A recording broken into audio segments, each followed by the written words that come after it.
I'm married and I'm working professional. నాకు ఒక 7 years old kid ఉన్నాడు.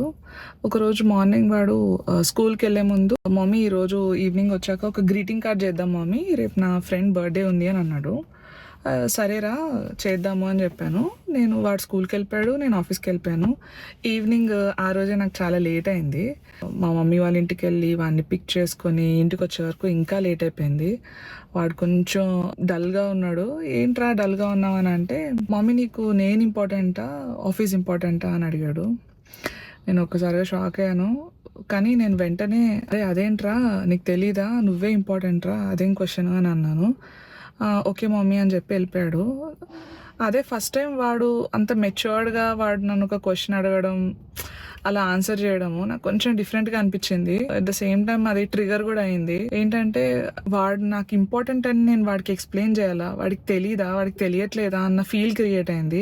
సో వాడు పడుకునే ముందు మళ్ళీ అడిగాను అనమాట, అదేంట్రా అలా అడిగావు, నీకు తెలీదా నువ్వు నాకు ఇంపార్టెంట్ అని, నీకు ఎందుకు అలా అనిపించింది, గ్రీటింగ్ కార్డ్ మనం రేపు పొద్దున్నే కొంచెం తొందర లేచి చేద్దాము అని అన్నాను. ఓకే మమ్మీ అని అన్నాడు. కానీ ఒక డల్నెస్ ఉంది. ఇలా కాదని చెప్పి వాడిని కూర్చోబెట్టి ప్రతి ఒక్కటి ఎక్స్ప్లెయిన్ చేశాను.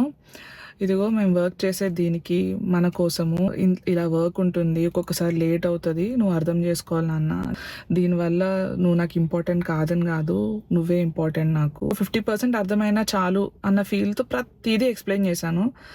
ఓకే మమ్మీ అన్నాడు. అయిపోయింది.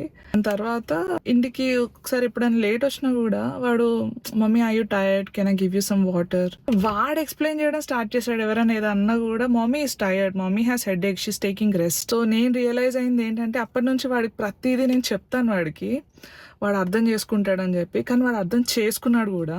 పిల్లలకి మన సాక్రిఫైజెస్, మన కష్టాలు ఇవన్నీ ఏం కనబడవు, మన ప్రెజెన్స్ ఒక్కటే కనబడుతుంది. మన కష్టం వాళ్ళకి చెప్పుకుంటేనే వాళ్ళకి అర్థమవుతుంది అని ఫీల్ క్రియేట్ అయింది నాకు. So what is your opinion guys?